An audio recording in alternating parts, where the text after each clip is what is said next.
Assalamualaikum warahmatullahi wabarakatuh. Satukan hati dan pikiran, tingkatkan toleransi dan persatuan. Selamat siang menjelang sore Mitra Pesona. Anda masih bersama kami di 92,1 FM Radio Pesona, selalu ada untuk Anda ya. Dan kali ini kita ada di sajian Rumpun Padi, balik lagi ya bersama dengan Dinas Pangan Pertanian dan Perikanan Kabupaten Wonosobo. Rumpun Padi, rumpi untuk pangan, pertanian dan perikanan Indonesia. Nah Mitra Pesona, kali ini kita akan bahas tentang budidaya padi dengan penerapan teknologi pengelolaan tanaman terpadu atau PTT. Dan kira-kira seperti apa perbincangan kita hari ini? Di studio sudah hadir dua narasumber yang luar biasa. Tapi untuk Anda yang mau gabung, tanya-tanya seputar padi dan juga penerapan teknologinya, kemudian seperti apa sih cara penanganannya. Nah bisa langsung gabung di 0823 2383 9996. Baik, langsung saja kita berkenalan dengan narasumber kita pada hari ini. Ada Ibu Fitria Dwi, ini selaku penyuluh pertanian ahli pertama di Kecamatan Solomerto. Selamat siang Ibu Fitri ya. Selamat siang Mbak Mita. Suaranya renyah sekali ya Mbak Mita. Oh ya. Saya kayak kerupuk ya. Kerupuk. Iya, Ibu Fitri apa kabar? Saya panggilnya Ibu, Mbak atau Mbak aja ya. Mbak aja biar mudaan ya. Oke, ada Mbak Fitri ya. Kemudian juga ada Mas Suranto. Ini selaku pengendali organisme pengganggu tumbuhan BPP Kecamatan Solomerto. Selamat siang Mas Suranto. Halo, selamat siang Mbak Mita. Apa kabar siang hari ini? Fine. Baik, sehat, semangat gitu ya. Yes. Oke, nah ini boleh kenalan dulu mungkin Mbak Fitria ini di Kecamatan Solomerto berapa lama, terus kegiatannya ngapain aja gitu, silahkan. Panggilannya mungkin ada nama udara atau nama kerennya gitu. Baik, nama keren ya.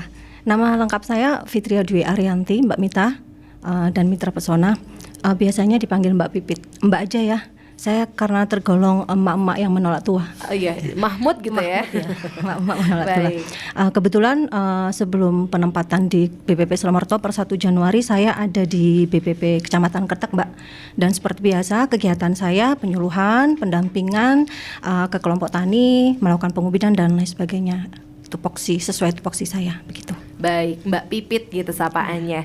Nah untuk Mas Suranto sendiri nih di BPP Kecamatan Solomerto sudah berapa lama? Terus kegiatannya akhir-akhir ini ngapain aja gitu? Oke, terima kasih Mbak Mita. Untuk perkenalkan, nama saya Suranto.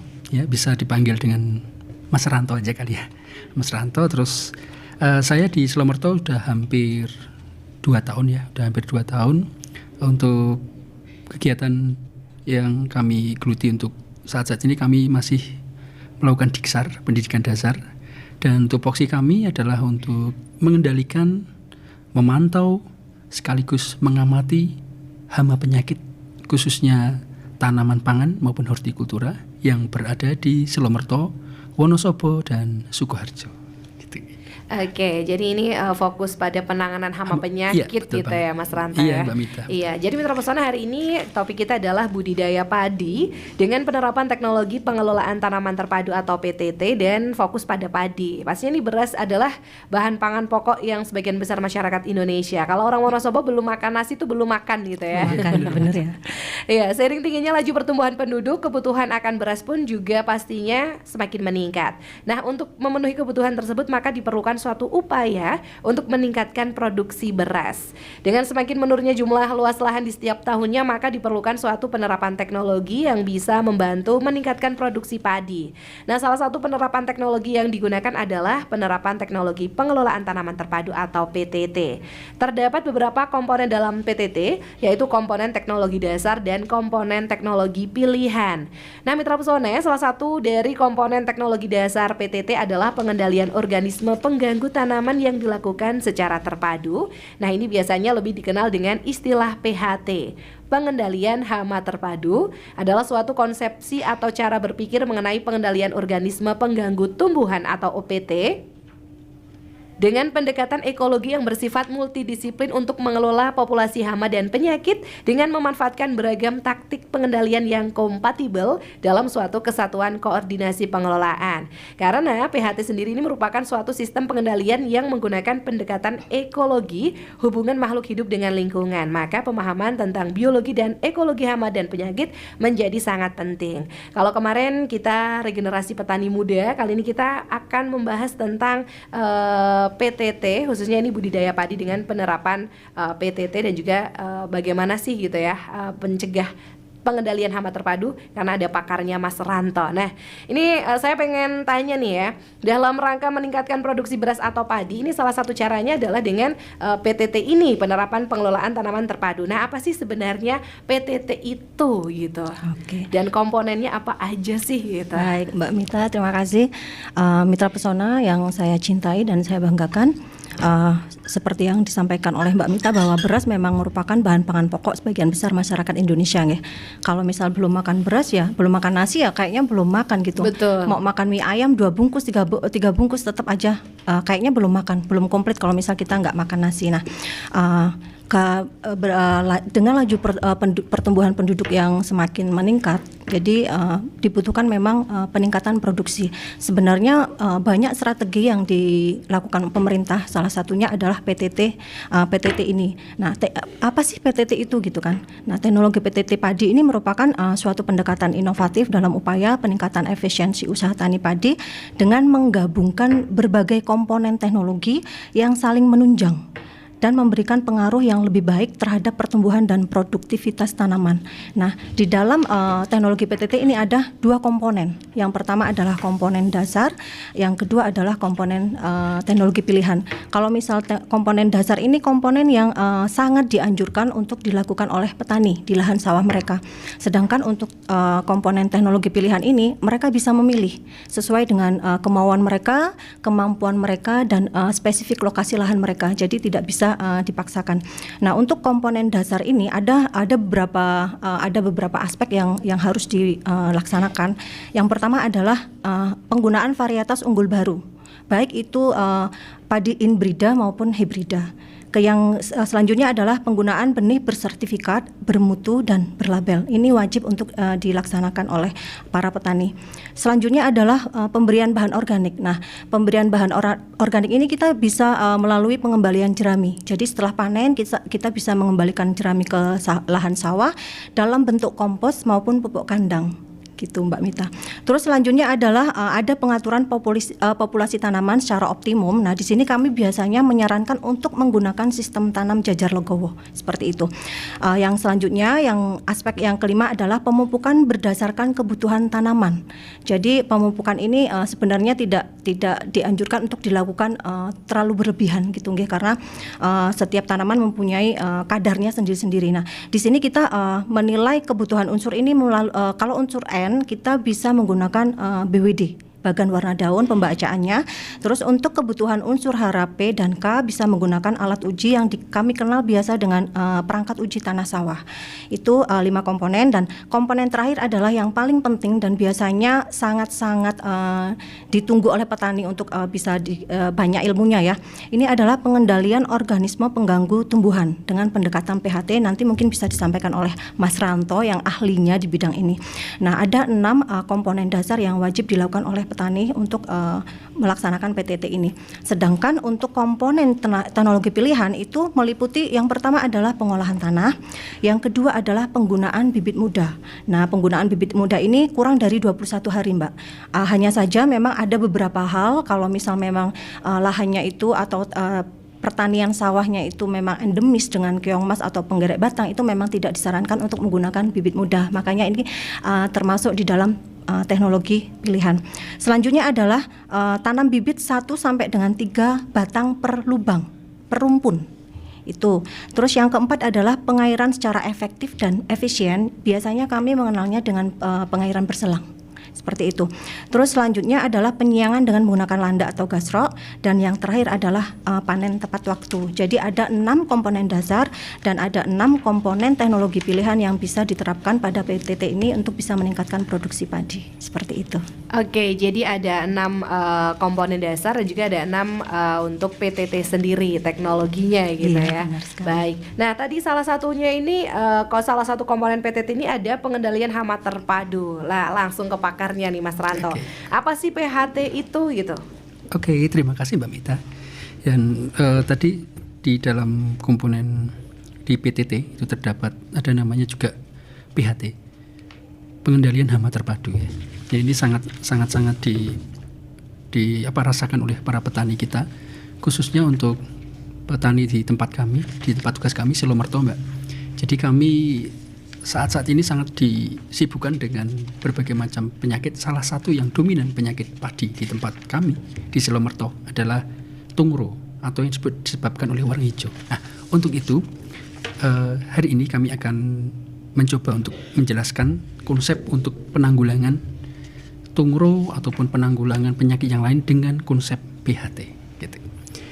Tadi sudah dijelaskan di prolog di awal dari Mbak Mita tadi, sangat bagus, terima kasih Mbak Mita, dan juga disinggung juga mitra kami Mbak Pipit, terima kasih. Itu ada komponen PHT, ada 4 prinsip dasar yang mendorong penerapan PHT secara nasional, terutama dalam rangka program pembangunan berkelanjutan dan berwawasan lingkungan. Sejauh ini para petani kita ketika mengendalikan hama penyakit, petani kita langsung saja dengan pestisida, dan pestisida. Padahal itu akan menyebabkan resistensi terhadap hama itu sendiri dan menyebabkan kurang sehatnya dari produk yang dihasilkan. Untuk itu, beberapa prinsip yang mengharuskan pengendalian hama terpadu pada tanaman padi adalah seperti yang dinyatakan dalam uraian berikut ini. Yang pertama, itu ada yang pertama budidaya tanaman sehat. Budidaya tanaman sehat dan kuat menjadi bagian penting dalam program pengendalian hama dan penyakit. Tanaman yang sehat tentu akan mampu bertahan terhadap serangan hama dan penyakit dan lebih cepat mengatasi kerusakan serangan hama dan penyakit tersebut. Oleh karena itu, setiap usaha dalam budidaya tanaman padi seperti pemilihan varietas, penyemaian, pemeliharaan tanaman, sampai penanganan hasil panen perlu diperhatikan agar diperoleh pertanaman yang sehat, kuat, produktif, serta menghasilkan panen yang tinggi. Tentunya bagi teman-teman pesona, pendengar setia pesona, ini sangat diharapkan panen yang tinggi. Yang kedua adalah pemanfaatan musuh alami. Pengendalian hayati dengan memanfaatkan musuh alami yang potensial merupakan tulang punggung dari PHT itu sendiri. Dengan adanya musuh alami yang mampu menekan populasi hama, diharapkan di dalam agroekosistem terjadi keseimbangan populasi antara hama dan musuh alaminya, sehingga populasi hama tidak melampaui ambang toleransi tanaman.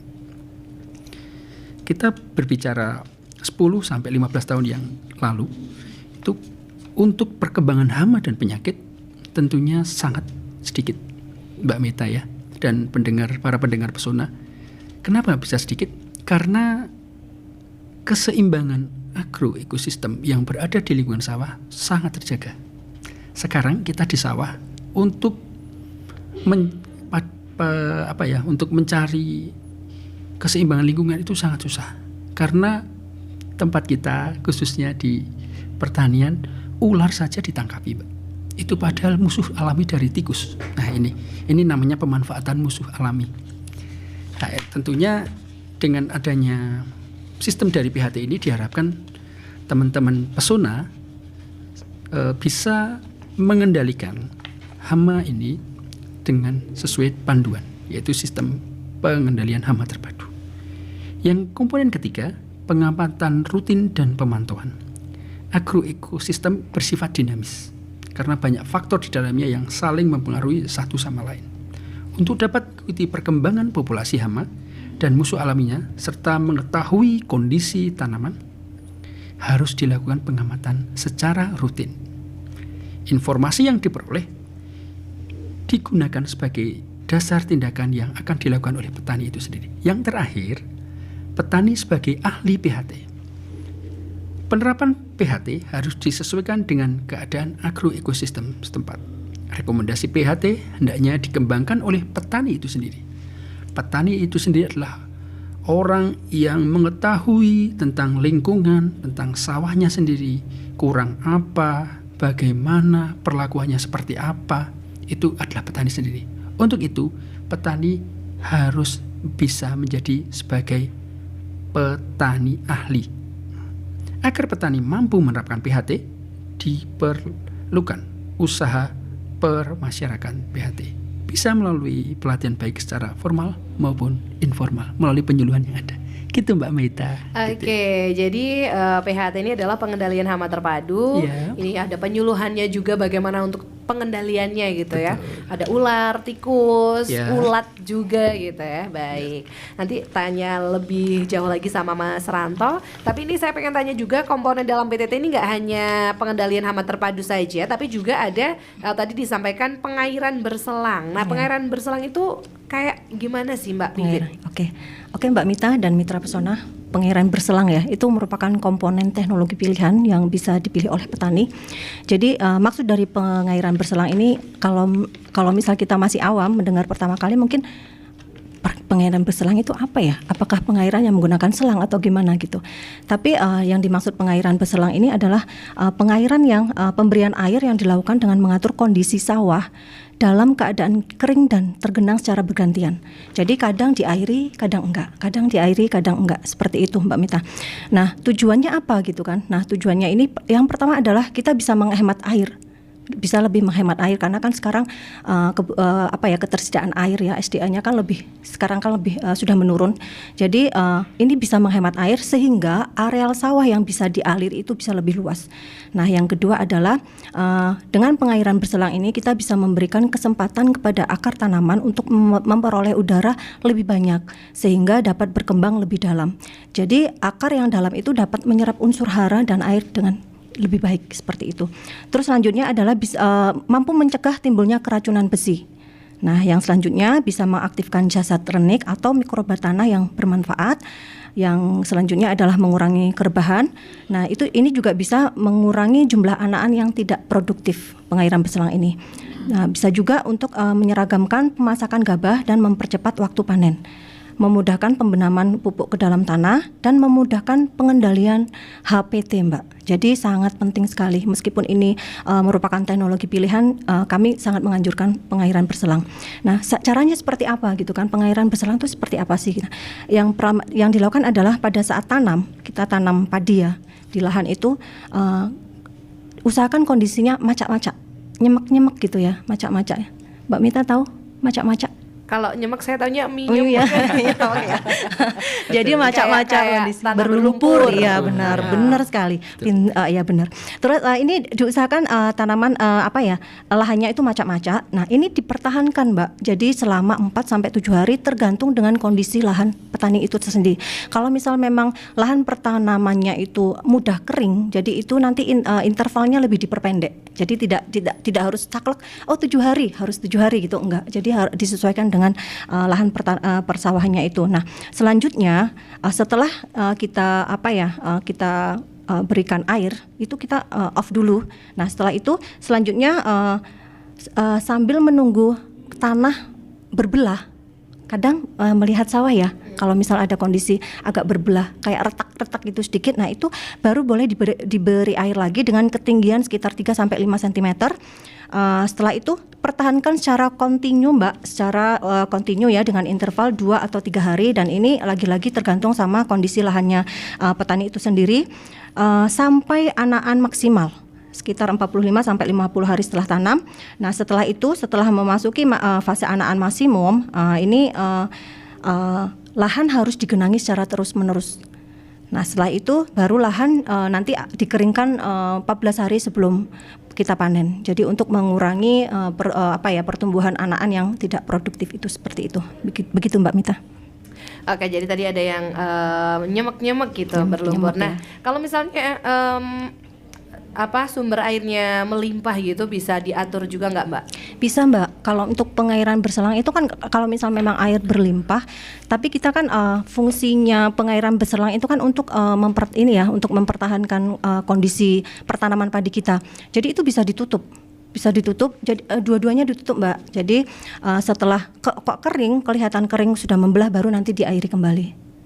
Itu tidak tergantung dengan tidak tergantung apakah memang air melimpah atau enggak, karena ini memang termasuk kondisi teknologi pilihan yang harus diterapkan dalam PTT. Jadi lebih baik sih kami menyarankan untuk menggunakannya supaya hasil produksi padi semakin meningkat, seperti itu.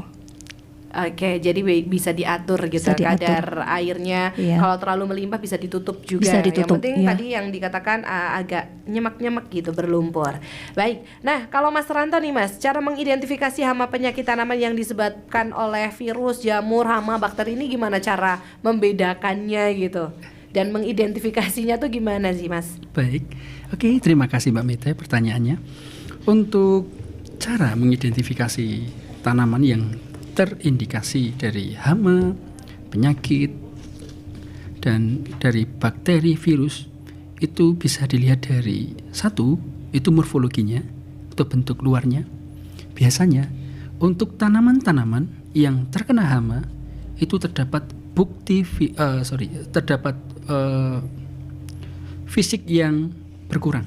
Sebagai contoh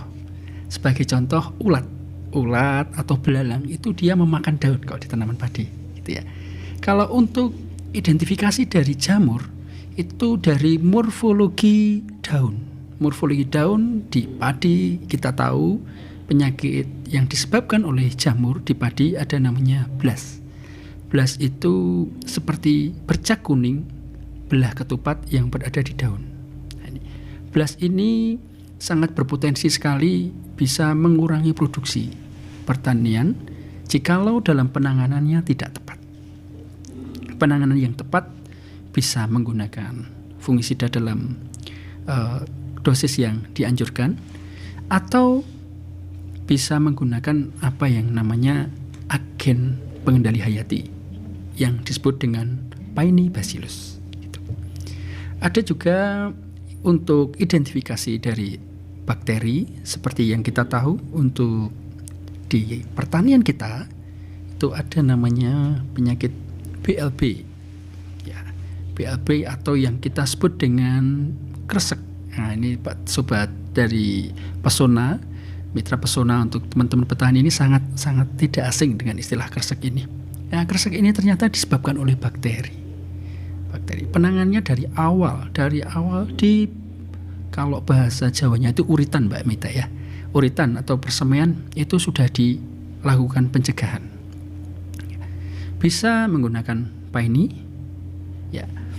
Dan ada juga yang disebabkan oleh hama. Ini yang disebabkan oleh warang hijau, karena di Selomerto itu endemis warang hijau. Salah satu desa yang kami tangani itu di daerah Sindu Agung. Mungkin para sobat Pesona yang teman-teman di Sindu Agung ini bisa kemarin kita konfirmasi, ngobrol bareng dengan petani-petani di sana, hampir tidak panen. Dikarenakan salah satunya karena warang hijau. Meledaknya warang hijau itu dikarenakan karena tanaman itu sudah capek. Tanah juga sudah sangat-sangat capek. Pemupukan yang tidak berimbang, dari penjelasan dari Mbak Pipi tadi, ada pemupukan yang berimbang juga, terima kasih, itu juga sangat tidak berimbang, sehingga menyebabkan daerah Sindu Agung itu merupakan daerah endemis warang hijau. Nah, identifikasinya seperti itu. Untuk itu, untuk saran dari kami untuk sobat dari Mitra Pesona, itu kita istirahatkan, karena tanah juga mempunyai mikroorganisme yang sangat-sangat kompleks, sehingga dia juga bisa cukup lelah gitu ya. Itu identifikasinya, dan kami harapkan untuk sobat dari Pesona bisa menerapkan apa yang namanya dengan sistem pengendalian PHT tadi, dengan pengendalian hama terpadu secara baik dan benar. Gitu Mbak Mita. Oke, jadi memang bagaimana mengidentifikasi yang baik dan benar gitu ya.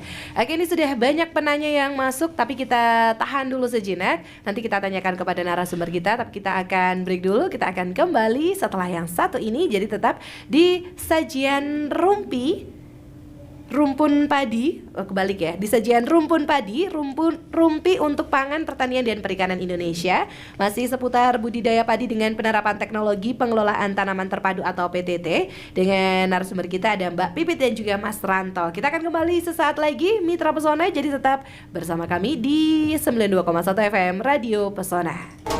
Radio Pesona, pas di hati. Mitra Pesona kembali lagi di sajian rumpun padi. Asik. Apa itu rumpun padi?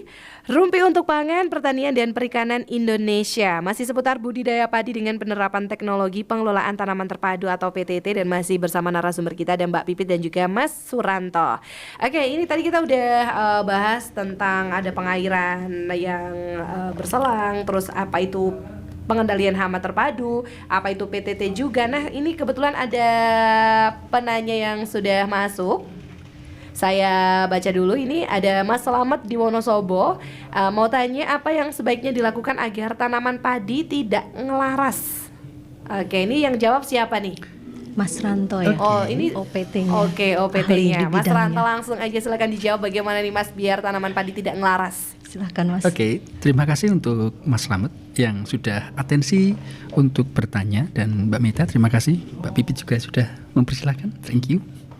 Untuk yang menjawab dari pertanyaan dari Mas Slamet di Wonosobo, sebaiknya bagaimana untuk menanggulangi dari penyakit HDP, itu namanya HDP Pak, BLB maaf ya, BLB, busuk layu bakteri. Itu tanaman sebaiknya yang pertama untuk tanaman muda itu perlu dilakukan atau pemilihan bibit yang baik dan yang sehat. Bibit baik, sehat, dan varietas yang unggul yang tahan terhadap hama penyakit itu merupakan kunci utama dalam budidaya. Maaf ya Mbak Pipit ya, ini sebenarnya ranahnya panjenengan ya Nyun Sewu. Tapi ini karena namanya penanggulangan hama penyakit dan budidaya itu sangat berkaitan, Mbak. Iya. Sangat-sangat berkaitan erat gitu ya Mbak Pipit. Betul, ya? betul. Sangat berkaitan erat. Untuk itu pembelian bibit sehat, varietas unggul itu sangat diperlukan. Dan jikalau teman-teman dari Mitra Pesona sudah di pertanaman di sawahnya sudah terkontaminasi dari virus ini, dari bakteri ini, dari BLB ini, tentunya panjenengan bisa melakukan untuk mengendalikan dengan bakterisida. Ada bakterisida. Kami tidak bisa menyebutkan mereknya karena itu sangat berkaitan kode etik kami. Gitu ada pemerintah gitu Mbak Mita ya. Oke, ada aturannya. Ada aturannya. Ya, Mas, ya. Betul. Baik. Kalau di persemaian di awal bisa menggunakan apa yang namanya Paenibacillus. Paenibacillus ini adalah salah satu agen hayati yang ramah lingkungan, APH, agen pengendali hayati. Ini merupakan suatu bahan yang dapat memerangi atau bisa mengendalikan dari BLB ini Mbak. Tapi secara alami, diberikan secara terus-menerus tidak akan terjadinya residu atau tidak akan terjadinya efek yang tidak baik. Karena itu semuanya berasal dari alami. Ini PR-nya kami semua di Dinas Pertanian maupun di nasional yang ada, mengubah mindset petani bahwa ketika tanaman terkena hama dan penyakit tidak selalu menggunakan pestisida, racun, tapi juga bisa menggunakan APH atau agen pengendali hayati. Apalagi ini tanaman utama Mbak, tanaman pangan padi. Ketika pestisida diberikan secara terus-menerus, tentunya akan mempengaruhi kualitas gizi yang berada di dalam beras tersebut. Akibatnya apa? Terjadinya banyak penyakit kompleks yang berada di tubuh kita. Salah satunya karena penggunaan pestisida. Begitu Mbak Mita ya. Oke, jadi ini penggunaan pestisida yang tidak sesuai juga akan berpengaruh ke tubuh juga Ya, gitu. benar. Kalau misalnya kita konsumsi padinya Betul, gitu ya betul, Mas Mbak Ranta Mita, ya. ya. Oke, semoga terjawab ini Mas Slamet di Wonosobo saja. Kemudian selanjutnya dari Wimala Desa Sawangan Laksono, apa penyebab kuning pada tanaman padi dan cara mengatasinya? Kayaknya ini Mas Ranta lagi ya. ini ya. Apa partner saya Mbak Pipit mau mencoba untuk Tidak, terima kasih, monggo. Oke, terima yang kasih. berkompeten ya, yang lebih kompeten ya Mbak Mita ya. Terima kasih Mbak Pipit ya. Oke, warna kuning di dalam padi itu ada beberapa hal. Ya, ada beberapa hal yang penyebabnya. Salah satunya ini pentingnya teman-teman dari petani, dari Mitra Pesona ini mengidentifikasi warna kuningnya seperti apa. Karena warna kuning yang menyala dengan warna kuning yang tua itu sudah beda Mbak Mita. Kalau warna kuning yang menyala tentunya itu sangat-sangat terjadi sekarang di Solomerto khususnya. Laksono juga terjadi gitu ya. Di apa itu warna kuning yang mencolok, itu penyebabnya adalah warang hijau. Ya, warang hijau. Warang hijau ini sangat-sangat menyebabkan kerusakan yang sangat-sangat parah. Warang hijau ini menyerang atau ada di pertanaman di padi kurang lebih umur 35 hari ke bawah. Ketika umur 35 hari ke atas, dia sudah pindah ke tanaman yang lebih muda. Antisipasinya apa? Salah satunya harus menanam padi secara serempak. Supaya apa? Supaya memutus dari rantai dari si warang itu sendiri. Dia tidak akan berpindah, Mbak. Ketika dia kendalikan mati ya mati aja. Karena dia tidak akan berpindah ke tanaman yang lebih muda gitu ya Kak Bibit ya. Iya, betul. Terus selanjutnya jangan lupa di penyakit kuning ini terjadi karena tingginya pemupukan N. Nah, makanya ketika berkaitan dengan Mbak Bibit tadi, ini tingginya dengan pemupukan N. Pemupukan N yang terlalu tinggi itu menyebabkan tanaman sangat-sangat rentan terhadap tungro. Dan yang paling utama adalah memilih varietas padi yang tahan tungro. Salah satunya kami menyebutkan ini karena ini varietas unggul lokal gitu ya. Unggul lokal yang berada di Wonosobo, salah satunya itu adalah Sri Begaluh. Sri Begaluh termasuk tahan terhadap tungro, Mbak. Gitu Mbak Meta. Oke, jadi ini ada warang hijau ya. Yes. Kalau misalnya serempak memang akhirnya bisa memutus. Betul sekali. Oke, nah selanjutnya ada Mas Wahidi di Sukoharjo. Apa pengertian dan manfaat refugia? Wah, ini saya baru tahu istilah ini loh Mas Suranto. Oh iya. Iya, refugia. Refugia itu apa nih Mas? Iya, namanya bagus ya. Namanya refugia. bagus kayak Harusnya cantik, tapi ini hama atau bukan masalahnya? Cantik-cantik menyakitkan jangan-jangan ya. Oke. Refugia ini adalah sebenarnya kalau Mbak Meta mungkin teman-teman atau mitra pesona yang berada di luar gitu ya Kak ya. Panjenengan misalnya datang ke sawah, itu mesti kadang ada beberapa petani atau di sawah itu ada bunga yang berada di tengah sawah, di pinggir-pinggir lah maksud saya ya, di pinggir-pinggir di pematang itu, dan itu sengaja ditanam. Itu yang disebut dengan refugia. Refugia itu sebenarnya apa? Itu merupakan mikrohabitat yang ditanam di sekitar tanaman budidaya, ternyata untuk tempat berlindungnya predator, Mbak. Predator itu yang memakan atau memangsa dari hama yang berada di lingkungan sawah itu. Kan ketika predator itu dijaga lingkungannya, dia betah. Dia betah di situ. Ketika dia betah, otomatis hama yang berada di lingkungan sawah itu dimakan sama predator itu. Dia kembali ke bunga itu tadi. Yaitu refugia itu seperti itu. Contohnya, nah itu contoh tanaman yang bisa digunakan refugia, tempat habitat dari predator maupun parasitoid ini adalah satu, bunga keningkir. Tahu ya Mbak Meta ya? Mungkin ya, tahu. Tahu. Yang kuning baunya menyengat. Betul. Mitra Pesona, teman-teman dari Mitra Pesona ini salah satunya keningkir. Keningkir kenapa dia termasuk dari refugia? Di samping baunya juga warnanya. Warnanya itu mencolok sekali. Mencolok sehingga dari predator ataupun parasitoid sangat nyaman berada di situ. Yang kedua, itu ada namanya bunga matahari. Bunga matahari itu juga sama. Itu juga tempat berlindungnya predator maupun parasitoid. Itu juga merupakan tempat yang nyaman bagi mereka. Ketika tempat itu bisa terkondisi dengan baik, bisa nyaman berada di situ, otomatis predator dan parasitoid di situ akan banyak, Mbak. Ketika banyak, para petani akan ringan dalam mengendalikan hama. Apalagi warang hijau, ada namanya warang batang coklat, ada hama lain seperti penggeret, itu dimakan dia sama di parasitoid dan predator yang berada di refugia itu. Makanya betapa pentingnya sebenarnya teman-teman dari Mitra Pesona untuk dapat bisa menanam refugia yang berada di lingkungan sawah. Begitu Mbak Meta ya. Oke, jadi refugia ini untuk menghalangi predatornya masuk gitu ya? Tidak, refugia ini tempat predatornya tinggal. Nah, predator itu kan makan dari hama. Ya, menyediakan makanan. Menyediakan. Betul, menyediakan makanan. Nah, Jadi ini tepatnya. memang fungsinya penting sebenarnya ya Mas Betul, ya, agar ya, tidak Mbak menyerang tanaman utamanya. Betul, Oke. betul sekali. Baik, nah selanjutnya ada lagi ini yang tanya dari Mas Royo di Balik Kambang. Royo Mbak atau Mas? Bagaimana cara memilih bibit padi yang baik? Memilih bibit padi yang baik. Ya, sepertinya ini Langsung Mbak Bibit, biar pakar- kebagian betul juga ya sekali, Mas Mbak Rano Mita, ya. ya, betul. Ya, silakan, Mbak. Silakan Mbak Bibit. Ya. Pak Royo, Mas Pak Royo, Royo ya, ya. Mas Royo di Balik Kambang. Baik, ini pertanyaannya cara memilih bibit tanaman yang sehat. Nah, sebelum kita membicarakan tentang bibit tanaman yang sehat, bibit kan sudah jadi tanaman ya. Pertama kali yang harus dilakukan adalah kita harus memilih benih dulu, Mbak. Jadi sebelum pertanaman itu adalah pemilihan benih yang kira-kira baik untuk dilakukan penanaman.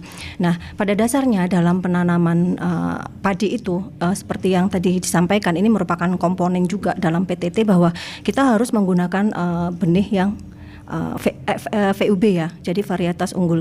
Terus selain itu juga yang berlabel dalam bersertifikat serta bermutu. Nah, bagaimana sih cara memilih benih itu supaya baik kedepannya untuk menjadi bibit. Nah, yang pertama kita lakukan adalah jika itu benih padi inbrida, kita bisa melakukan seed treatment, Mbak. Jadi yang namanya seed treatment itu menggunakan larutan.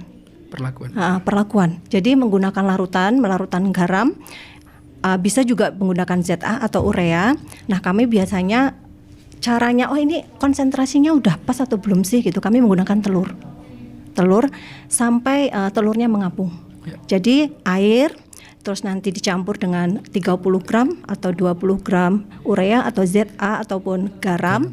Terus nanti kita cemplungke ya. Dimasukkan telurnya itu ya. Kalau Jawa ya cemplungke ya. Cemplungke. Jadi dimasukkan telurnya itu sampai dia mengambang. Nah, volume dari air itu untuk memilih benih mana sih yang harus kita pilih gitu. Nah, itu dua kali volume dari benih yang akan kita masukkan. Nah, setelah sudah kita masukkan benihnya, terus itu kan nanti akan ada yang terapung. Jadi benih-benih yang tidak layak untuk disemai itu nanti akan terapung. Nah, benih itu nanti dibuang. Jadi yang terapung itu kita buang.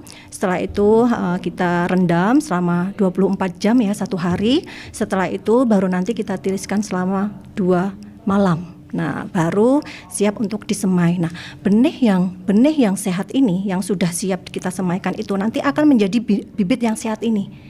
Nah, awal ini pertanyaan bagaimana sih cara memilih bibit tanaman yang sehat ya dari benihnya itu. Seperti orang Jawa ya, Mbak. Kalau misal manusia kan sebelum menikah pilihlah bibit, bebet dan bobot. Ini juga sama. Jadi benih yang sehat itu nanti akan menciptakan bibit tanaman yang sehat. Seperti itu, Mbak Mita. Semoga pertanyaan ini bisa. Semoga terjawab ya. Ini untuk Mas Royo di Balik Kambang. Oke, Mbak Mita. Sepertinya saya akan menambahkan sedikit. Oke, silahkan. Mbak, terima kasih sekali. Sorry ya, Mbak Mita. Gak apa-apa, boleh. Ternyata tadi menyinggung tentang benih bersertifikat. Saya cuma menambahkan sedikit. Kenapa sih, apa yang dimaksud dengan benih bersertifikat? Ternyata benih bersertifikat itu benih yang melalui proses sertifikat yang legal dari pemerintah. Kalau tempat kita di Jawa Tengah itu ada namanya BPSB. Itu punya standar, Mbak. Standarnya benih dengan kelas ini itu mempunyai daya kecambah sekian, mempunyai kemurnian sekian, dan sebagai kemurniannya sekian, viabilitasnya, daya vigornya sekian. Itu pengaruh sekali karena di lahan. Ketika daya kecambah rendah di lahan, otomatis dia pertumbuhan persentase hidup di lahan pun akan menjadi rendah. Nah, makanya tadi Mbak Bibit menambahkan ada salah satunya benih bersertifikat. Pentingnya benih bersertifikat seperti itu, Mbak. Gitu, Mbak Mita. Oke, jadi memang yang legal ini yang sudah aman gitu ya. Oke, jadi ternyata ada bibit bersertifikat. Terakhir ini pertanyaan terakhir dari Pak Salim, petani Mojo Tengah mau tanya, bagaimana cara penggunaan Agensia Hayati pada tanam padi? Ini Mas Ranto banget ini. Oke. Mas Ranto lagi. Oke, silahkan. Ini artisnya Mas Ranto. Silahkan Mas Ranto bisa dijawab. Oke, terima kasih dari Mitra Pesona yang berada di Mojo Tengah. Cara aplikasi dari Agensia Hayati yang untuk tanaman padi itu sendiri, sepertinya ini sama seperti dengan yang lain, dengan seperti pupuk atau mungkin pestisida yang lain. Hanya saja yang membedakan bukan cara pemberiannya. Cara pemberiannya sama semua. Dosisnya juga sudah tertera di label. Cuma kandungan yang ada di dalamnya, Mbak, sepertinya, Mbak.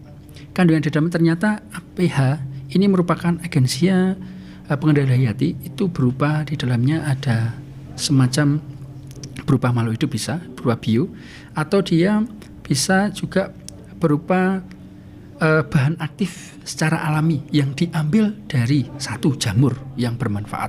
Nah, kebetulan Mbak Meta, judul aktualisasi kami tentang pemanfaatan APH ini, makanya ini sangat nyambung sekali. Kami menggunakan Beveria, contohnya Beveria bassiana, itu merupakan salah satu contoh agen hayati yang digunakan untuk membasmi dari warang hijau tadi. Gitu. Cara aplikasinya sama persis dengan yang lain, dengan disemprotkan bisa, dengan disemprotkan dengan dosis tertentu. Sepertinya untuk yang bubuk itu bagi mitra pesona, teman-teman mitra pesona, untuk yang bubuk itu bisa dalam satu tangki itu bisa kurang lebih 4-5 sendok makan. Itu yang bubuk ya, ini teman-teman dari mitra pesona, yang bubuk dari yang bubuk itu sampai 4-5 sendok makan. Nah, untuk berapa tank? Satu tank 14 liter. Itu disemprotkan, itu paling bagus, Mbak, untuk antisipasi dari warang itu tadi. Begitu, Mbak Meta dan mitra pesona. Semoga ini terjawab semuanya untuk pertanyaan-pertanyaan yang sudah masuk, karena kita langsung dijawab sama ahlinya. Ada Mas Ranto dan juga Mbak Pipit. Tapi karena tidak terasa ini sudah hampir 1 jam kita bercuap-cuap ya, Mas Ranto dan juga Mbak Pipit. Saatnya kita akan menuju ke closing statement dari Mbak Pipit, silahkan. Oke.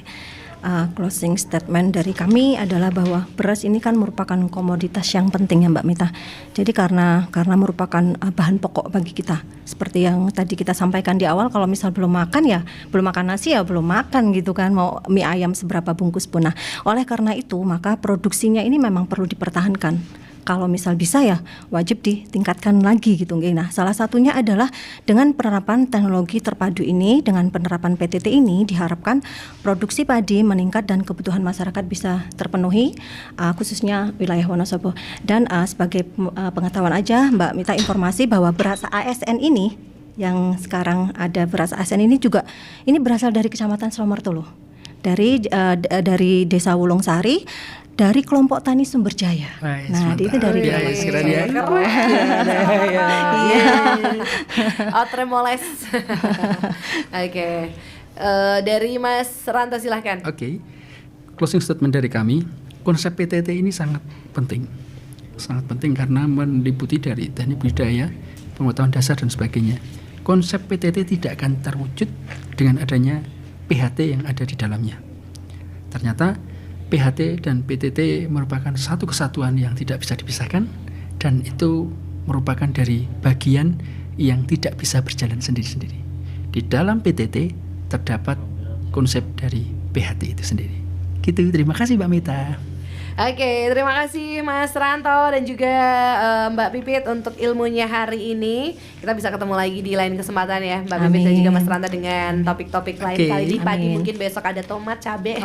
Yes, tembakau ya, juga ya. Baik. Dan mitra pesona, demikian sajian Rumpun Padi, rumpi untuk pangan, pertanian dan perikanan Indonesia, dengan tema budidaya padi dengan penerapan teknologi pengelolaan tanaman terpadu atau PTT. Selain PTT juga tadi sudah dibahas mengenai PHT atau pengendalian hama terpadu. Dan terima kasih mitra pesona untuk kebersamaannya, Mas Ranto, terima kasih, Mbak Pipit juga terima kasih. Mbak Mita. Sampai ketemu lagi di lain kesempatan, dan sampai jumpa mitra pesona. Terima kasih juga yang sudah gabung untuk bertanya. Kita ketemu lagi di lain kesempatan. Dan selamat sore, selamat melanjutkan aktivitas Anda kembali. Satukan hati dan pikiran, tingkatkan toleransi dan persatuan. Saya Mita dan narasumber pamit. Wassalamualaikum warahmatullahi wabarakatuh.